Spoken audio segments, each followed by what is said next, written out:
Ya Allah. Terus bagaimana hubungan dengan anak saya yang sekolah di pesantren, Pak? Ini mau nanya. Kita sudah bersuci atau berwudu. Terima kasih, Kemudian Bapak. bersihkan dengan wudunya batal. Wudunya batal. Bismillahirrahmanirrahim. Assalamualaikum warahmatullahi wabarakatuh. Alhamdulillah wassalatu wassalamu ala Rasulillah wa ala alihi wa sahbihi ajma'in, amma ba'd. Ahlan wa sahlan wa marhaban bikum seluruh pendengar dan juga pemirsa Fatwa TV dimanapun Anda berada. Alhamdulillahirrahmanirrahim, senang sekali rasanya di sore hari ini tentunya saya bisa menyapa Anda kembali, tentunya kembali dalam program kesayangan kita, live interaktif Bekal Muslim dengan tema fikih jual beli dan muamalat kontemporer lainnya. Yang seperti biasa di hari ini akan bersama kita Ustadz Dr. Muhammad Arifin Badri MA Hafidhahullah Ta'ala, yang mana beliau merupakan Wakil Ketua dan anggota Dewan Fatwa Perhimpunan Al-Irsyad. Salawat dan salam semoga selalu tercurah kepada Nabi kita suri dan kita Nabi Muhammad Sallallahu Alaihi Wasallam. Baik pemirsa dan juga pendengar dimanapun Anda berada, insyaallah ta'ala kurang lebih selama 1 jam ke depan kita akan bersama-sama menimba ilmu. Kita akan bersama-sama mencari jawaban-jawaban mungkin dari pertanyaan yang Anda belum tahu jawabannya, yang nanti kita akan berikan kesempatan kepada Anda semua. Dan tentunya alhamdulillahirrahmanirrahim di sore hari ini telah hadir bersama kita semua Ustadz Muhammad Arifin Badri MA Hafidhahullah Ta'ala. Kita sapa terlebih dahulu. Assalamualaikum Ustadz. Waalaikumsalam warahmatullahi wabarakatuh. Kifahalakum Ustadz, gimana kabar Ustadz? Alhamdulillah Sehat Ustadz ya? Siap. Nah Ustadz, Ada sesuatu yang baru dari antum. apa nih Ustadz? Sekarang yang baru apa Ustadz? Berbatik. Wah, antum juga berbatik Ustadz? Alhamdulillah. Alhamdulillah. Kalau anda udah sering. Oh iya ya, ana jarang Ustadz ya.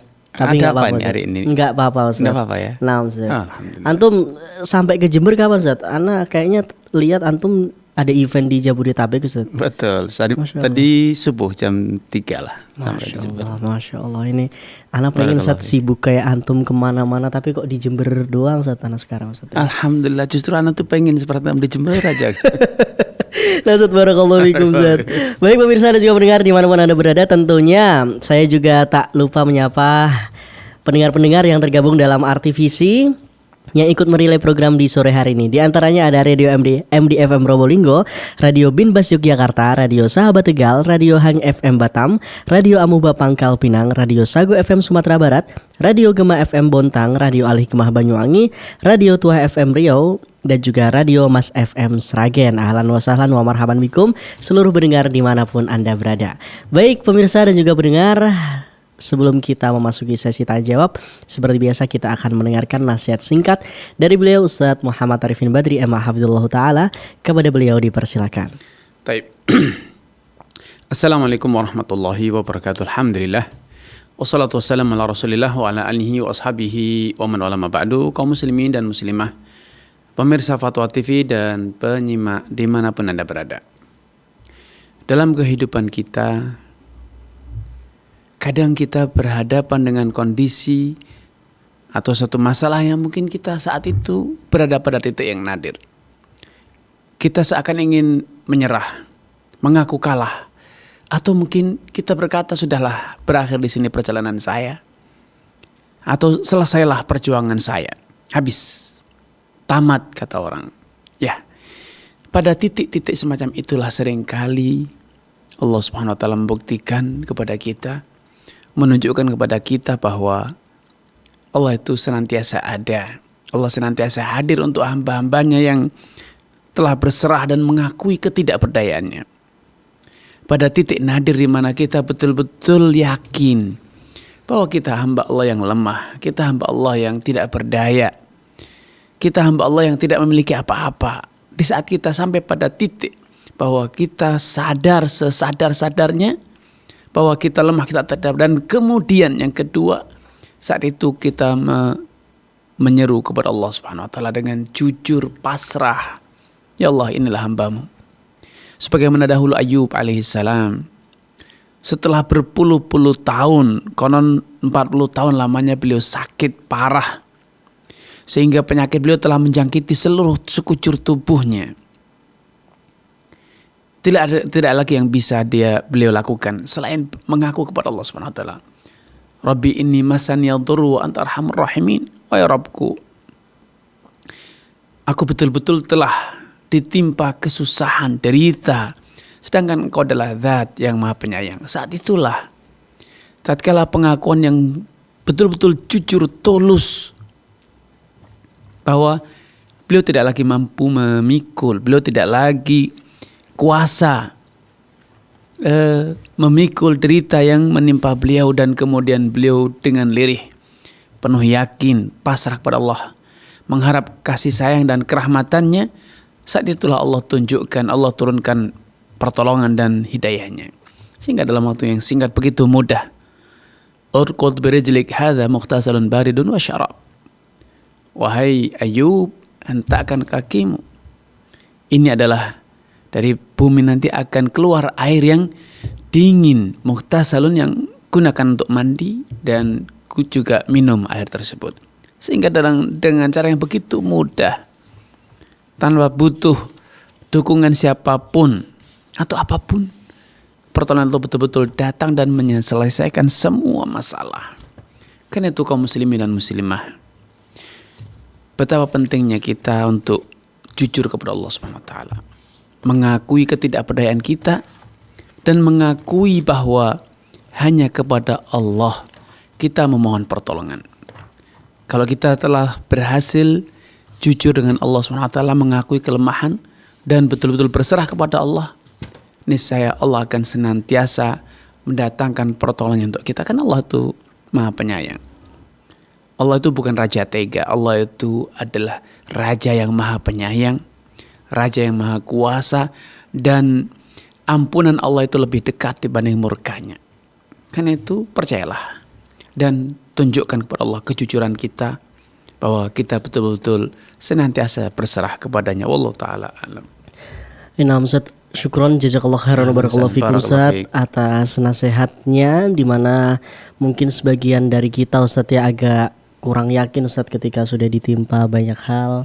Lalu kita belum yakin sepenuhnya kalau Allah lah yang membantu gitu Ustaz. Ya, Allah Subhanahu melarang kita, wala tayasu min rauhillah, janganlah kalian berputus asa dari pertolongan dan kemudahan Allah Subhanahu wa taala.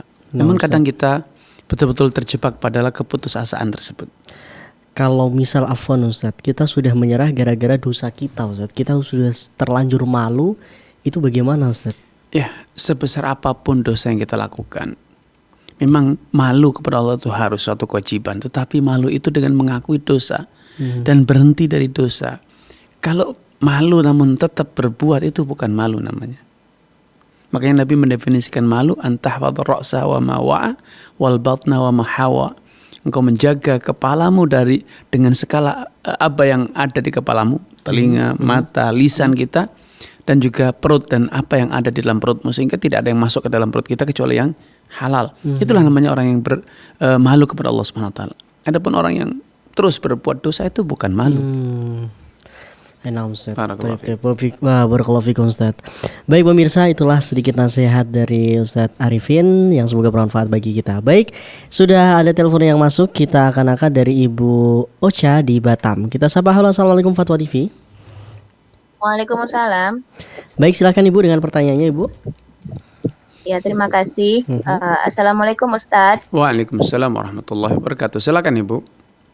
Ya, semoga Allah merahmati Ustadz. Amin. Wa antum kadzalik. Izin bertanya Ustadz. Ya. Saya ingin bertanya tentang hukum permainan dadu bagi anak-anak. Bagaimana itu Ustadz ya? Baik. Ya, mohon pencerahannya. Baik Ibu. Jazakumullahu khair. Assalamualaikum. Assalamualaikum warahmatullahi wabarakatuh. Baik, barakallahu fiik wa athabakumullah kepada Ibu Ocha di Batam ya. Semoga Allah SWT menampakkan taufik kepada Ibu, keluarga dan juga seluruh pemirsa dan penyimak dimanapun Anda berada. Sebagai orang tua, ayah atau ibu, atau sebagai pendidik, tentu ketika kita memberikan suatu mainan atau suatu edukasi kepada anak kita, tentu kita punya tujuan yang jelas, punya maksud yang jelas, bukan sekedar yang bermain. Di hari ini berjuta-juta mainan, berbagai macam ragam mainan. Dan kita hari ini pun sadar bahwa dari sekian banyak mainan itu ada mainan-mainan yang tidak edukatif. Bahkan merusak. Merusak apa? Kepribadiannya, merusak ajaran agamanya, merusak perilakunya, merusak orientasi hidupnya. Maka sebagai orang tua seringkali kita melarang anak-anak kita dari menggunakan mainan-mainan semacam itu. Kenapa? Khawatir kalau anak kita terwarnai oleh mainannya. Bermain dadu. Dadu itu adalah media perjudian sejak zaman dahulu kala. Sejak zaman dahulu kala, orang menggunakan dadu sebagai media untuk perjudian hingga hari ini. Maka sepatutnya orang tua mewaspadai agar anaknya tidak mengasah skill berjudi. Memang dia bermain dadu tidak pakai uang, tidak pakai taruhan, tetapi itu adalah sebuah skill yang diasah. Itu sebuah pengenalan. Patutkah sebagai orang tua yang saleh dan salehah mengenalkan putra-putrinya media berjudi? Layakkah kita? Merasa amankah kita tatkala anak kita punya skill kemampuan untuk berjudi, kemudian di masa depannya dia tidak menggunakan skill tersebut? Apalagi seringkali para pejudi merekrut, mengajak peserta barunya dengan sekedar bermain kartu saja, bermain dadu saja.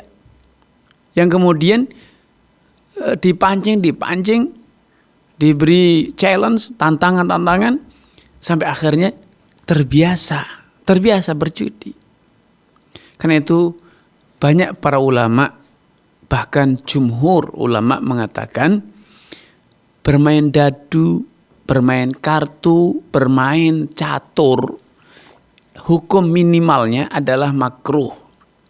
Minimalnya makruh, dan bahkan sebagian ulama lebih tegas dengan mengatakan bermain dengan dadu, kartu, catur itu hukumnya haram. Kenapa? Karena itu adalah tahapan untuk berjudi. Sebagaimana Islam mengharamkan perjudian, maka Islam juga mengharamkan segala cara, segala hal yang dapat mendekatkan atau bahkan menjatuhkan seorang dalam perjudian.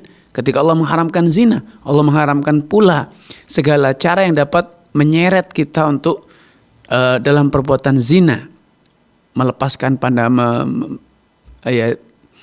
bermata keranjang, ya, lihat sana lihat sini, pergaulan bebas, membuka aurat, safar tanpa mahram, dan seterusnya. Itu adalah bagian dari hal-hal yang dapat menyeret seseorang dalam perbuatan zina, dan itu diharamkan.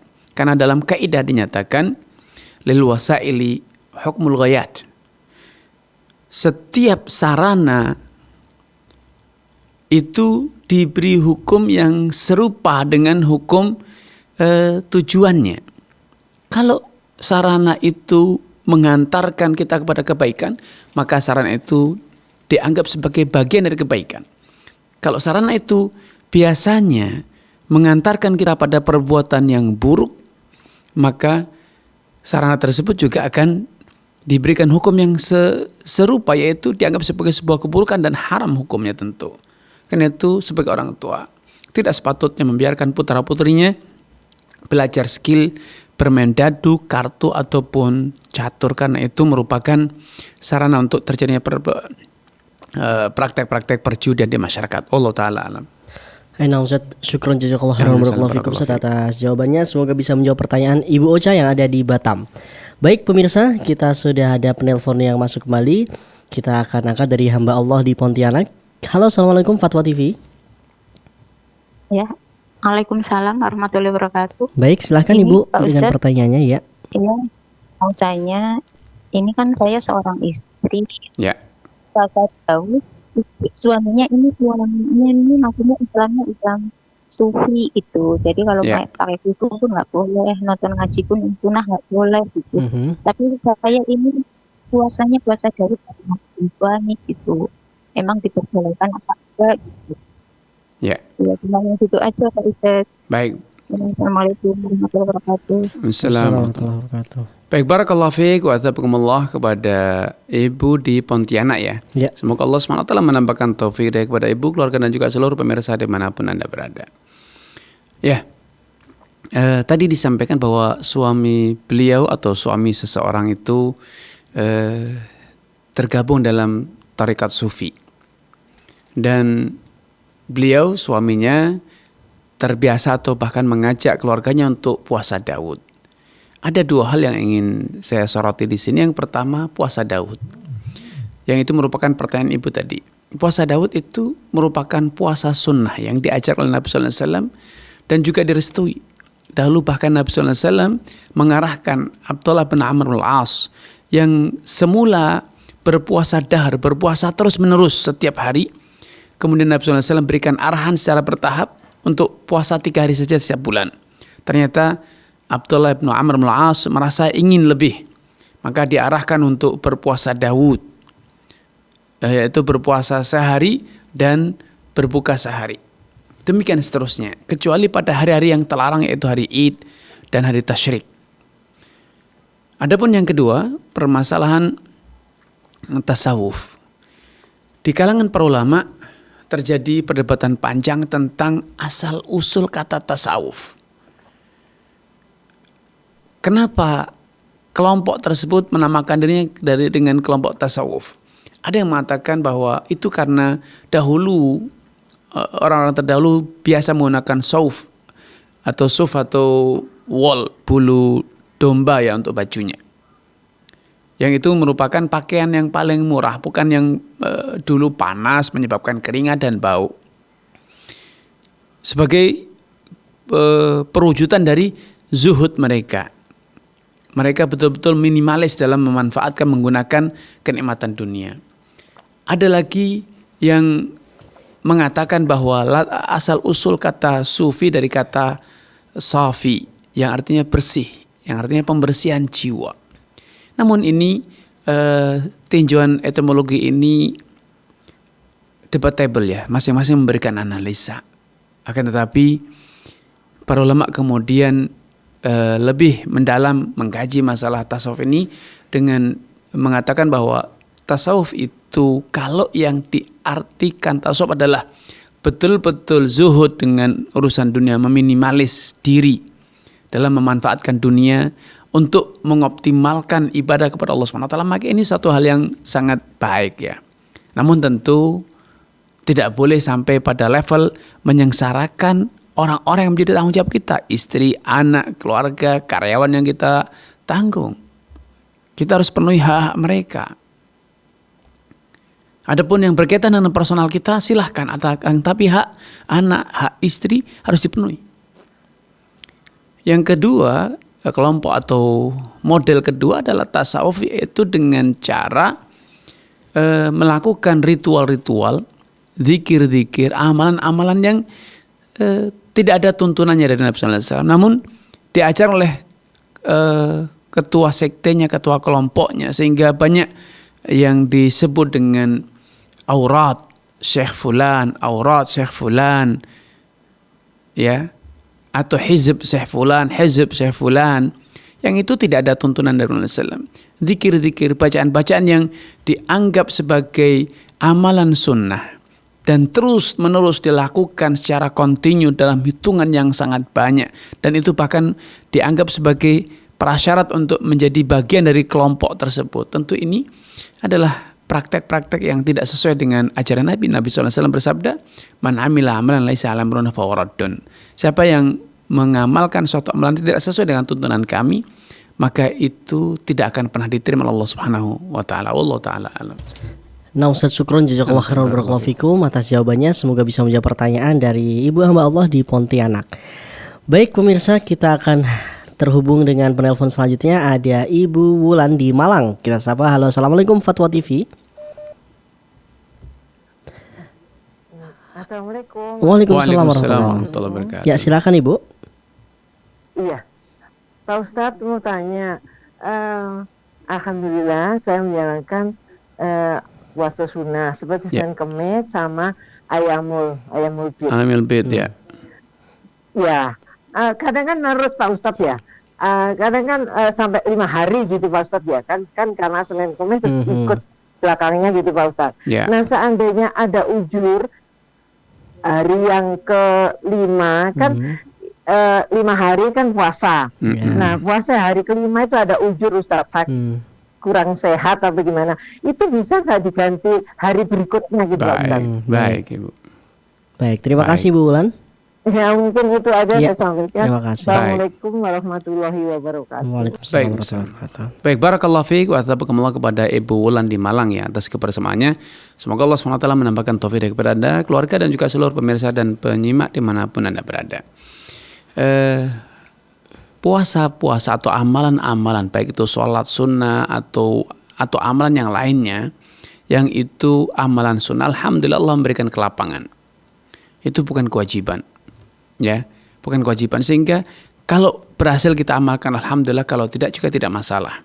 Namun seperti tadi ditanyakan oleh Ibu Wulan, apakah boleh? Karena seringkali kalau kita sudah terbiasa misalnya sholat malam, kemudian karena sakit, kelelahan, ketiduran, akhirnya tidak sempat mengerjakannya. Berpuasa namun kala itu misalnya terbiasa puasa Senin Kemis, namun ada tamu, ada hajatan, atau kita lagi sakit misalnya, bolehkah diganti di hari lain misalnya? Atau Ayyamul Bid demikian, ketika Ayyamul Bid kita dalam kondisi haid sebagai wanita ya, haid, bolehkah berpuasa 3 hari di selain Ayyamul Bid? Para ulama menjelaskan bahwa secara prinsip itu bukan kewajiban, namun kalau Anda menggantinya maka itu boleh-boleh saja. Bahkan Nabi SAW memberikan arahan kepada Abdullah bin Amr bin Al-As, memberikan arahan yang secara mutlak, memberikan kelapangan, yaitu puasa 3 hari dalam 1 bulan, tidak dibatasi dengan Ayyamul Bid 13, 14, 15. Demikian pula kepada Abu Hurairah radhiyallahu anhu, Ausani Khalili, sahabat karibku, berpesan kepadaku dengan 3 hal. Yang pertama, an utir qabla an anam, aku berwitir sebelum tidur, sholat witir sebelum tidur, kemudian sholat duha, dan yang ketiga adalah berpuasa 3 hari di setiap bulan. Tidak dibatasi hari itu apa saja. Sehingga insya Allah bagi siapapun yang terbiasa melakukan amalan, kemudian karena halangan dia tidak mengerjakannya, tidak bisa mengerjakan, maka secara prinsip boleh diganti di hari lain atau yang disebut dengan qadha. Ya. Namun ketika kita mungkin tidak lagi bisa mengqadha karena sakitnya cukup lama, maka jangan berkecil hati. Karena Rasulullah SAW bersabda, "Idza maridal abdu aw safara kutiba lahu minal ajri mithlu ma kana ya'mal huwa wa sahihun muqim." Kalau seorang hamba itu sakit atau sedang safar, maka pahala amalan yang selama ini biasa dia kerjakan di saat dia mukim, di saat dia sehat walafiat, akan tetap Allah catatkan sampai dia pulang dari safarnya, sampai dia kembali sehat dari sakitnya. Allah Ta'ala a'lam. Nah, Ustaz, syukron, jazakallahu khairan, barakallahu fikum atas jawaban. Semoga bisa menjawab pertanyaan dari Ibu Wulan yang ada di Malang tentunya. Dan selanjutnya ada Bapak Siswanto dari Banyuwangi. Kita sapa, atau Banyumas maksud saya. Kita sapa terlebih dahulu Bapak Siswanto. Halo, assalamualaikum Fatwa TV. Assalamualaikum Fatwa TV. Ya, Waalaikumsalam warahmatullahi wabarakatuh. Silakan. Ya, terima kasih atas waktunya. Begini Ustadz, Ya. saya mau bertanya mengenai akhir-akhir ini banyak sekali anak-anak yang kecanduan HP. Bagaimana kita orang tua agar bisa mendidik mereka agar tidak kecanduan HP? Ya, baik. Cukup Bapak ya. Terima Mungkin kasih. itu saja. Ya, siap. Terima kasih Ustadz Arifin atas jawabannya. Nah. Assalamualaikum warahmatullahi wabarakatuh. Ya cukup Kak. Terima kasih. Baik, Ya. barakallahu fiik wa athabakumullah kepada Pak Siswanto di Banyumas ya. Semoga Allah SWT menambahkan taufik kepada Pak Siswanto, keluarga dan juga seluruh pemirsa dan penyimak dimanapun Anda berada. Ini bukan hanya keresahan orang tua ya, masalah kekanjuran kepada gadget, kepada game online. Ini keresahan semua orang, dari negara kita, kemudian para pendidik, guru, para ustadz, para penceramah, para kiai, termasuk orang-orang tua yang peduli dengan anaknya, pasti khawatir dengan masa depan mereka karena gejala kecanduan gadget, keranjingan bermain game online dan sejenisnya itu betul-betul nyata ya. Bahkan sudah banyak korban. Ada yang sakit karena penggunaan gadget yang berlebihan, ada yang mengalami gangguan saraf keseimbangannya, dan lain sebagainya. Tentu ini satu hal yang nyata, karena itu kita semuanya harus peduli. Namun sekali lagi kuncinya pada kecanduan, bukan pada menggunakan. Maka hal pertama yang harus dilakukan adalah mengedukasi bahwa HP itu seperti pisau, itu alat. Alat untuk apa? Berkomunikasi. Ketika alat itu tidak digunakan sebagaimana mestinya, justru malah digunakan main-main, maka itu bahaya. Pasti berisiko tinggi, seperti pisau yang digunakan untuk masak di dapur atau untuk menyembelih kambing. Seharusnya digunakan untuk keperluan yang sesuai. Tapi ketika digunakan untuk bermain-main, maka itu mengancam keselamatan diri sendiri, mengancam keselamatan orang lain. Maka sadarkan bahwa HP, internet itu sarana. Seperti halnya kendaraan, itu sarana. Tapi ketika kendaraan itu digunakan main-main, dibuat geber-geberan, balap-balapan, maka itu sangat beresiko sekali, mengancam keselamatan kita. Dan itu yang terjadi. Betapa banyak korban dari orang yang bermain-main motor, bermain-main gadget yang berlebihan, dan lain sebagainya. Yang kedua, setelah kita menanamkan kepada anak kita bahwa itu sarana bukan tujuan, sehingga ketika menggunakan sarana tanpa tujuan yang jelas, maka dapat menimbulkan kerugian, mengancam kita. Yang kedua adalah keteladanan. Keteladanan. Orang tua harus memberi keteladanan dalam penggunaan HP.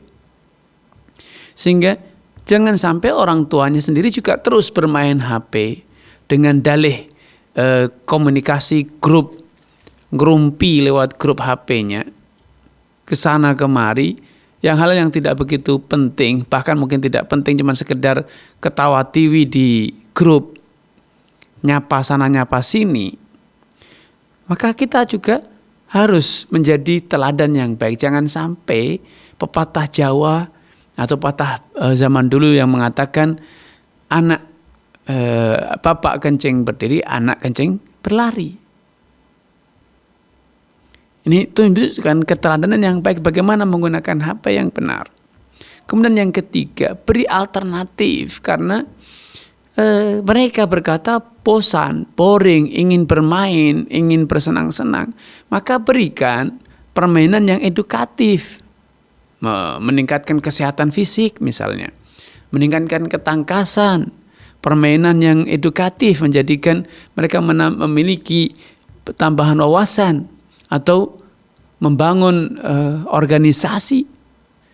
Ini adalah alternatifnya. Karena manusia itu tidak bisa abstain, bengong saja tidak ada. Main keluar tidak boleh, di rumah dibiarkan oleh orang tuanya duduk termenung sendiri, tidak ada kegiatan yang aktif. Akhirnya pelariannya main game, permainan HP. Tapi ketika di rumah kita ajak mereka, misalnya kita libatkan untuk bercocok tanam yang sederhana, taman misalnya, bertaman, atau yang putri diajak masak dengan orang tuanya, diajak masak kue, diajak masak, mencari resep baru, mencoba resep baru. Tentu waktu itu akan tereliminir ya, tidak lagi banyak waktu yang tersisa untuk mereka luang dan kosong. Tapi mereka punya alternatif kegiatan yang bermanfaat. Yang keempat, persahabatan. Penting kita memilihkan anak-anak kita persahabatan yang baik.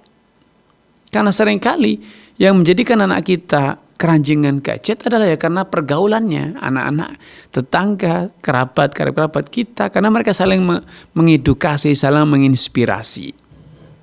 Kemudian di antara hal yang perlu diajarkan, selain kita memberikan alternatif kegiatan yang bermanfaat, kita juga perlu mengedukasi penggunaan HP itu sendiri kepada anak-anak kita. Nak, ini HP untuk ini dan itu, selebihnya itu tidak berguna. Selebihnya itu beresiko. edukasi mereka pemanfaatan HP yang baik. Kalau anak kita mungkin sudah mulai dewasa, sudah mulai besar, ajari mereka menggunakan HP itu untuk misalnya berniaga, dropship atau yang lainnya, atau mencari informasi yang berguna untuk pelajarannya, berguna untuk melatih skillnya. Bekali mereka, misalnya tunjukkan situs-situs yang banyak yang kreatif ya, mengajarkan bagaimana membuat meja, membuat kursi, membuat vas bunga dan seterusnya dari barang-barang bekas, sehingga HP itu akan menjadi sumber ilmu bagi mereka. Ini beberapa kiat, dan yang paling penting sebagai penutup adalah doa orang tua. Terus karena di setiap masa ada kenakalan, di setiap masa ada ancaman, setiap masa ada saja problematika, namun tentu kunci semua itu adalah hidayah dari Allah Subhanahu wa taala. Doa dan doa orang tua adalah sarana paling efektif untuk menjadikan membentengi putra-putri kita dari hal yang negatif. Rabbi auzi'na an ashkura ni'mataka allati an'amta 'alayya wa 'ala walidayya wa na'mala shalihan tardahu wa aslih li fi dzurriyyati. Para nabi pun berdoa kepada Allah, mohon ya Allah, benahilah anak keturunanku. Wajnubni wa baniya an na'budal asnam, jauhkan aku dan anak keturunanku dari penyembahan berhala, kultus kepada berhala. Ini keteladanan para nabi dulu, bagaimana mereka peduli dan terus-menerus tanpa lelah mendoakan, mendampingi, mengajak putra-putrinya untuk apa? Untuk menjadi orang-orang yang soleh, sehingga berguna di dunia dan berguna di akhirat kelak. Wallahu ta'ala a'lam. Anam Ustaz, syukron jazakallah khairan barakallahu fikum atas nasihatnya. Tentunya ini nasihat pelajaran juga bagi saya insyaallah Ustaz ya. Masih kecil ini anak. Masih kecil Syihab ya. Iya Ustaz, Masya masih Allah. belum ada 1 bulan Ustaz. Tapi sudah diajarkan kecanduan HP ini, nanti biar anak edukasi dari sekarang Ustaz ya. Masya Allah, Kata Ustaz Arifin, gitu. Nanti kalau udah gede dikit Ustaz, anak bawa ke sini Ustaz. Insyaallah. Barakallahu fikum Ustaz. Baik pemirsa dan juga pendengar dimanapun Anda berada, sekarang kita akan berlanjut ke penelpon selanjutnya. Ada Bapak Ahmad di Kalimantan Selatan. Kita sapa. Halo, assalamualaikum Fatwa TV. Waalaikumsalam. Baik, Bapak Ahmad silakan dengan pertanyaannya. Iya. Ya. Begini Pak. Ya, silakan Bapak. Ya. Saya ini mendapat bantuan dari seorang yang mau mencalon bupati. Baik. Bantuan bibit sawit Pak. Apakah ini termasuk riba? Yang pertama, apakah termasuk riswa? Kemudian yang kedua, bagaimana kalau itu memang masuk riswa? Kalau bibit sawit itu saya jual, kemudian uangnya saya gunakan untuk pembangunan jalan. Tapi itu saya beli sendiri, saya mengeluarkan uang seharga bibit itu untuk membangun jalan. Bagaimana Pak? Baik. Sudah cukup Bapak? Ya, cukup Bapak ya. Ya, baik, barakallahu fiik, jazakumullah kepada Pak Ahmad ya di Kalimantan Barat. Semoga Allah SWT menampakkan taufik kepada Pak Ahmad, keluarga dan juga seluruh pemirsa dimanapun Anda berada. Ini telah menjadi budaya yang buruk. Politik uang, money politik ini sudah menjadi budaya yang sangat buruk sekali. Namun tentu, apakah itu riswah? Riswah itu tatkala seseorang memberi sesuatu untuk mendapatkan yang itu bukan haknya. Yang itu bukan haknya. Walaupun tentu memberikan hak suara dalam pemilihan hanya gara-gara dia memberi uang ini tentu juga bukan cara yang bijak ya.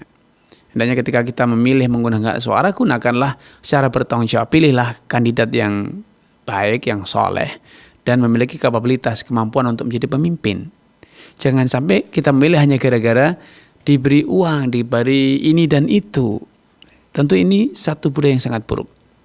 Namun karena kita tidak meminta, kita tidak mengharap, dan kita juga tidak terikat. Kalau memang betul-betul Anda tidak terikat dengan pilihan, sehingga pemberian itu diberi begitu saja dan Anda juga tetap ada pilihan Anda, maka insya Allah tidak masalah Anda menggunakannya kalau memang Anda membutuhkan. Kalau Anda tidak membutuhkan, Anda bisa berikan kepada orang lain untuk ditanam, atau seperti tadi Anda katakan, Anda uangkan dan uangnya Anda donasikan kepada proyek-proyek sosial. Ya, walaupun secara de facto seringkali manusia itu lemah.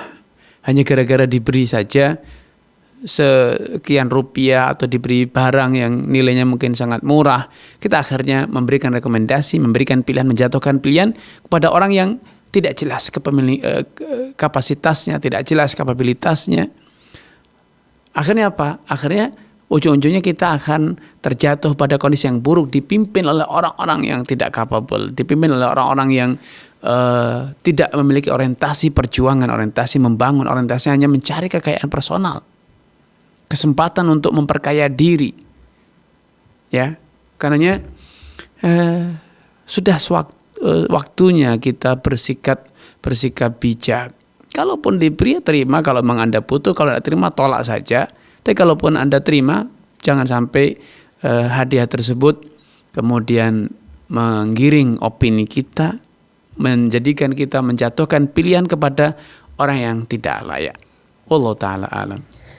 Nah Ustaz, syukron, jazakallah khairan, barakallahu fikum. Semoga bisa menjawab pertanyaan dari Bapak Ahmad yang ada di Kalimantan Selatan. Baik pemirsa Fatwa TV dan juga pendengar dimanapun Anda berada, masih ada waktu pemirsa ya, masih sekitar kurang lebih 30 menit. Bagi Anda yang ingin bertanya, langsung saja menghubungi kami. Dan sudah tersambung bersama kita semua ada Pak Dindin di Ciamis. Kita sapa. Halo, Assalamualaikum Fatwa TV. Waalaikumsalam warahmatullahi wabarakatuh. Baik, silahkan Bapak. Ya, jazakallah, terima kasih. Nah. Assalamualaikum Ustaz. Waalaikumsalam warahmatullahi wabarakatuh. Silakan Bapak.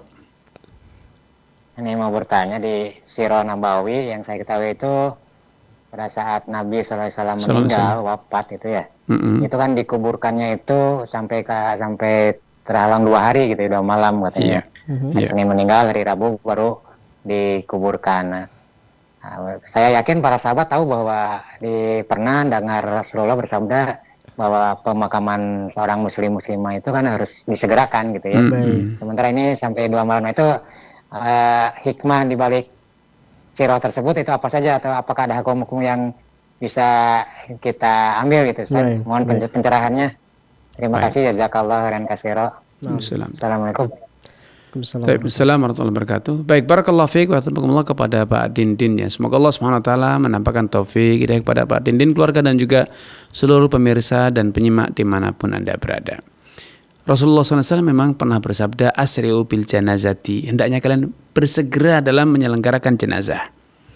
Kalau jenazah itu, si mayit itu orang baik, maka berarti dengan menyegerakan pengurusannya berarti sama saja kita menyegerakan kebaikan untuknya. Karena si mayit dalam kuburnya nanti akan merasakan nikmat kubur. Kalau ternyata si mayit itu orang yang jelek, maka kata Nabi SAW, fasyarun tadaunahu an riqabikum, maka berarti kalian segera melepaskan kejelekan dari pundak-pundak kalian. Nah, tentu kata-kata asri'u itu tidak ada batasannya. Berapa? 1 menit juga cepat, 1 jam juga bersegera, sehari juga bersegera. Namun tentu kita juga harus realistis. Ada kondisi-kondisi di mana tidak mudah kita untuk bisa menyegerakan dalam waktu yang sesingkat-singkatnya. Karena ada urusan-urusan yang harus diselesaikan terlebih dahulu misalnya. Misalnya ketika seorang itu meninggal di rumah sakit, ada SOP di rumah sakit yang harus diikuti. Baru jenazah bisa dikeluarkan, kemudian diantar pun harus dengan ambulannya rumah sakit misalnya. Tidak boleh dengan mobil pribadi. Ada proses-proses yang seperti ini harus kita juga tidak bisa mengabaikannya.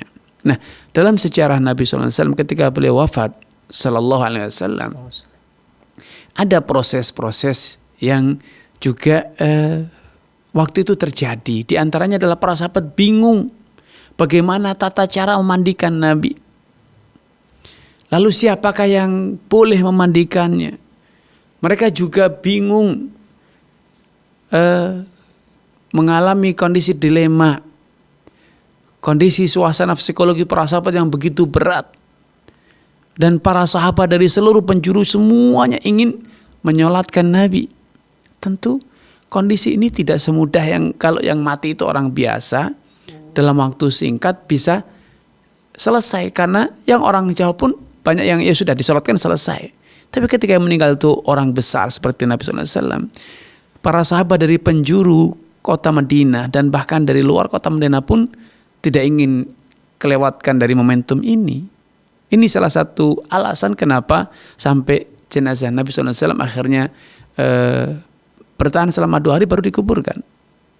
Ya, karena juga ada kasus lain di mana kala itu saking terpukulnya para sahabat sampai terjadi polemik. Umar bin Khattab tidak percaya bahwa Nabi SAW meninggal dunia. Para sahabat yang lain pun demikian, tidak percaya kalau Nabi SAW meninggal dunia. Mereka mengira bahwa Nabi SAW sedang dipanggil Allah SWT, diangkat ke langit untuk kemudian nanti dikembalikan lagi ke bumi. Banyak kejadian-kejadian menjadikan terjadinya penundaan dari penyelenggaraan jenazah Nabi SAW. Allah Ta'ala alam. Aina, Masya Allah, syukran, jazakallah khairan, barakallahu fikum Ustaz atas ilmunya dan juga jawabannya. Baik, selanjutnya kita akan kembali. Baik, ternyata terputus Ustaz.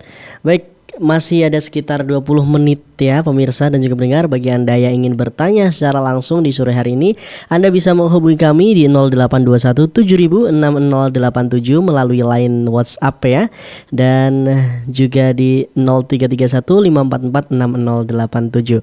Baik, selanjutnya ada yang sudah terhubung, Bapak hamba Allah di Sulawesi Selatan. Kita sapa. Halo, assalamualaikum Fatwa TV. Halo, assalamualaikum. Ya. Waalaikumsalam warahmatullahi wabarakatuh. Silakan Bapak. Silakan Bapak. Saya mau tanyakan Pak Ustaz, ini masalah itu yang masbu apa bisa jadi imam yang baru. Baik. Nah. Ya, sudah cukup Bapak?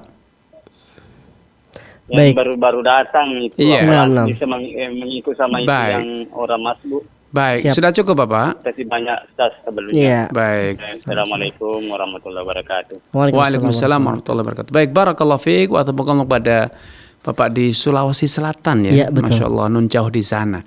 Atas kebersamaannya semoga Allah SWT menambahkan taufik kepada Bapak, keluarga dan juga seluruh pemirsa dimanapun Anda berada. Dalam sejarah sirah Nabi SAW pernah terjadi kejadian semacam itu. Suatu hari Nabi SAW pergi mendamaikan 2 suku yang bersengketa di Kuba ya. Ketika zuhur telah tiba saatnya untuk sholat, dikumandangkanlah adzan, kemudian sampai waktu yang biasanya sudah berlalu, jeda waktu antara adzan dan iqamah sudah berlalu, Nabi pun SAW tidak kunjung datang. Sampai akhirnya para sahabat itu mengumandangkan iqamat, dan kala itu yang menjadi imam adalah Abu Bakar radhiyallahu taala anhu. Di tengah sholat, tiba-tiba datang Nabi SAW. Sehingga para sahabat waktu itu memberikan isyarat dengan menepukkan tangan. Ya, memberikan isyarat kepada Abu Bakar bahwa Nabi SAW telah datang. Akhirnya Abu Bakar pun mundur ke belakang dan kemudian Nabi SAW masuk dalam sholat menggantikan Abu Bakar sebagai imam. Sehingga dalam kejadian ini justru yang terjadi sebaliknya, imam atau orang yang sudah berada dalam kondisi sholat bergabung dengan orang yang baru saja masuk sholat. Itu yang kondisi yang pertama, dan itu lebih real dibanding apa yang tadi ditanyakan. Kalau yang ditanyakan tadi kan orang yang sudah sholat kemudian ada orang baru datang dan kemudian sholat di belakangnya, atau masbuk yang imamnya salam kemudian ketika berdiri ada lagi jamaah lain yang baru datang kemudian berjamaah dengan orang yang masbuk tersebut. Maka dari kejadian tadi para ulama menyimpulkan bahwa berjamaah itu tidak harus dari awal sholat, bisa di tengah-tengah sholat kemudian kita gabung berjamaah seperti yang terjadi pada zaman Nabi itu. Kadang kita sholat di masjid sendiri, tidak ada jamaah lain. Kita tunggu juga tidak datang, tidak kunjung tiba. Akhirnya kita putuskan untuk sholat sendiri. Di tengah kita sholat, ada orang datang, namun bukannya dia ikut kita berjamaah dengan kita, namun dia justru sholat sendiri. Maka dalam kondisi macam ini, kalau jaraknya dekat, maka kita boleh bergabung dengan dia, menjadi jamaahnya. Sehingga terjadi praktek sholat berjamaah di tengah-tengah. Ketika takbiratul ihram keduanya masing-masing sholat sendiri. Maka semacam ini boleh ya. Maka semacam ini boleh seperti yang terjadi zaman Nabi SAW. Demikian pula halnya ketika orang itu semula sholat sendiri, kemudian ada orang yang datang, kemudian sholat di belakangnya, maka ini juga boleh. Atau semula ada orang masbuk, ketika dia menyempurnakan sholatnya, ada jamaah baru yang ingin bergabung berjamaah dengannya, maka ini juga boleh. Dan bahkan Ibnu Qudamah rahimahullah ta'ala memberikan satu gambaran bahwa menurut sebagian ulama, para jamaah yang semula masbuk, ya imamnya salam, ada 10 orang yang sama-sama masbuk. Maka kalau kemudian satu dari mereka maju ke depan untuk menjadi imam sambungan, jadi akhirnya yang 9 bergabung, merapatkan safnya, dan kemudian yang satu maju ke depan untuk meneruskan imam, maka ini juga dibolehkan oleh para ulama. Wallahu ta'ala a'lam.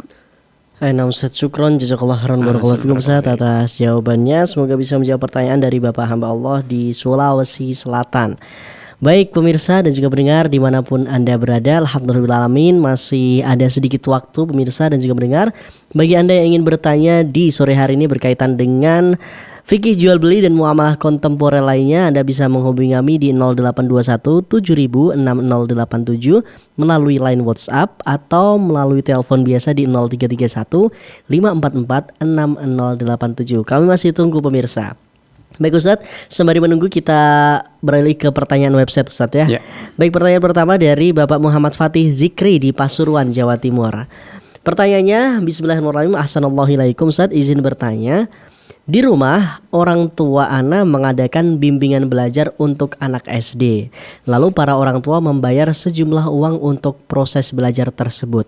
Lalu jika ada salah satu dari para orang tua itu memberikan hadiah kepada orang tua saya, apakah itu termasuk riswah? Syukron jazakallahu khairan Ustaz. Baik, barakallahu fiik wa athamakumullah. Semoga Allah SWT menampakkan taufik daripada Anda, keluarga, dan juga seluruh pemirsa dimanapun Anda berada. Praktek semacam ini insya Allah tidak riswah, boleh-boleh saja. Selama adanya hadiah semacam ini tidak menjadikan orang tua Anda akhirnya tidak profesional. Akhirnya memberikan layanan kepada yang memberi hadiah ini berlebihan sehingga mengabaikan yang tidak memberi hadiah. Karena sudah ada kesepakatan biaya bimbelnya itu ya sejumlah yang pernah mereka bayarkan semuanya. Sehingga ketika ada satu memberikan lebih, seharusnya tidak menjadikan orang tua Anda abai atau mengesampingkan siswa-siswa yang tidak memberi hadiah. Ya, selama sikap-sikap profesional bisa terjaga, maka ini tidaklah termasuk riswah. Wallahu ta'ala alam. Nah Ustaz, syukran jazakallahu khairan, barakallahu fikum Ustaz. Baik, pertanyaan selanjutnya ini ada Ibu Edining Pramanajati di Kota Malang, Jawa Timur. Baik, bismillahirrahmanirrahim, izin bertanya Ustaz. Saya bekerja di salah satu badan usaha yang bergerak di bidang kurir dan logistik. Namun dalam perkembangannya juga bergerak di jasa keuangan seperti payment point, asuransi, dan ada juga produk perbankan yang bekerja sama dengan salah satu bank di Indonesia.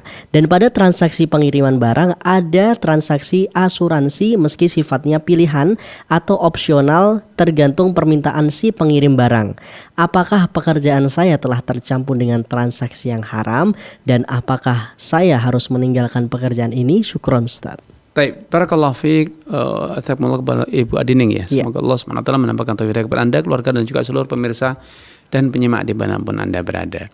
Pertanyaan Ibu Adin ini terlalu global karena tidak dijelaskan apa pekerjaannya Ibu, di sektor apanya, apakah yang terlibat dalam tadi ya kerjasama dengan lembaga keuangan ribawi sebagai bagian yang eksekutornya atau pengambil kebijakannya, atau mungkin di bidang yang tidak ada hubungan dengan semuanya itu, tapi mungkin di bagian rumah tangganya, logistik yang betul-betul tidak ada interaksi dengan praktek-praktek yang merupakan interaksi atau kerjasama dengan lembaga keuangan. Sehingga pada kesempatan ini saya tidak bisa menjawab secara tuntas, namun saya bisa memberikan arahan secara global. Kalau memang Ibu tidak ada hubungan dengan praktek-praktek yang menyimpang, maka halal pekerjaan Ibu, tidak perlu risau, tidak perlu ragu. Karena objek perniagaan perusahaan Anda bukan pada perdagangan yang haram, hanya faktor kerjasama dan sejenisnya. Namun kalaupun bukan objek utama kegiatan perusahaan Anda, tapi Anda justru yang menjadi eksekutor kerjasama tersebut, atau inisiator bahkan, atau mungkin bagian penanggung jawab yang mengadakan kerjasama dengan lembaga ribawi tersebut, maka disinilah sebagai seorang muslim Anda sepatutnya tidak menyetujuinya, bahkan Anda seharusnya menghindarinya. Makanya saya tidak bisa memberikan jawaban tuntas karena pertanyaan juga bersifat global. Wallahu ta'ala alam. Nah Ustadz, syukron jazakallahu khairan barakallahu fikum atas jawabannya. Semoga ini bisa menjawab pertanyaan Ibu Edining yang ada di Malang. Kalaupun Ibu Edining pengen bertanya lagi, silahkan bisa melalui website atau telepon secara langsung. Baik, selanjutnya sudah terhubung ada Bapak Taitah di Trenggalek. Ya, kita sapa. Halo, assalamualaikum Fatwa TV. Assalamualaikum. Ya. Waalaikumsalam. Assalamualaikum. Baik, silakan Bapak Taitah, silakan. Di sini ya, saya menanyakan nasib ibu di akhirat ya. Gimana Bapak? Ibu di akhirat ya. Jadi pada waktu masih saya sampai salah, sampai itu ibadah. Maaf Bapak, pertanyaannya kurang jelas Bapak. Tolong pelan-pelan dengan lebih jelas, lebih dekat dengan HP-nya atau mungkin dengan teleponnya. Silakan. Ya. Jadi begini ya, saya tanyakan nasib saya di akhirat ya. Iya. Ini bukan ngerti. Bukan di akhirat itu kan kami di sini dulu. Ya begini, waktu dari saya tahu, saya sudah ingat itu ibadahnya bagus. Nah, kemudian hidupnya juga tidak pernah melakukan kesalahan yang saya lihat. Sebabnya orangnya tidak bodoh, jadi orang-orang yang tidak pernah tahu panas ini, jadi di rumah ayahnya dan orang tua, yang begitu. Baik. Setelah tua itu ya ibadahnya terganggu, mudahnya terganggu. Gangguan syaitan. Jadi waktu meninggal itu bisa istiqomah. Waktu saya sakit sekitar 20 hari, kemudian tidak bisa mengucapkan kalimat thayyibah. Itu gimana di akhirat? Baik Bapak, sudah cukup Bapak ya. Baik, terima kasih Bapak Taitah. Ya. Silakan Ustaz. Barakallahu fiik wa astaghfirullah kepada Bapak Taitah di Trenggalek ya. Semoga Allah SWT menambahkan taufik kepada Bapak, keluarga dan juga seluruh pemirsa dan penyimak dimanapun Anda berada. Urusan akhirat itu adalah urusan yang gaib, hanya Allah yang Maha tahu. Tidak seorang pun makhluk yang tahu kecuali berdasarkan wahyu, dan tidak ada lagi wahyu yang turun, tidak ada nabi yang bisa menceritakan apa yang terjadi di akhirat kelak. Maka dalam kondisi macam ini, sebagai anak, seyogianya kita mendoakan, kita mengharap kepada Allah SWT agar Allah berkenan mengampuni dosa orang tua kita, melapangkan kuburnya, meringankan hisabnya, mengangkat derajatnya di sisi Allah Subhanahu wa Ta'ala. Karena ini bagian dari birrul walidain. Suatu hari ada seorang sahabat bertanya kepada Rasulullah SAW perihal orang tuanya yang sudah meninggal dunia. Apakah masih tersisa kewajiban berbakti kepada orang tuanya? Nabi menjawab, ya masih tersisa. Yaitu mendoakan orang tua, memohonkan ampunan, dan juga menjaga hubungan silaturahmi, hubungan kekerabatan, hubungan persahabatan orang tuanya semasa hidup. Sehingga sahabat karib orang tuanya masih kita hargai, kita jaga hubungannya, kita santun kepada mereka, kita berkirim hadiah kepada mereka sebagai bentuk wafa, kesetiaan kepada sahabat karib orang tua kita.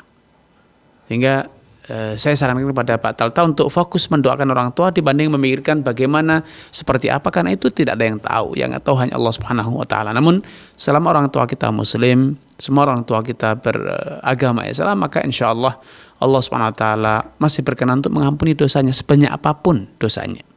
Apalagi bila putra putrinya senantiasa mendoakan orang tua tersebut, sehingga insya Allah dengan doa anak-anak yang soleh, orang tua kita akan diampuni dosanya, dilapangkan alam kuburnya, dan diangkat derajatnya di sisi Allah Subhanahu wa taala wallahu taala alam.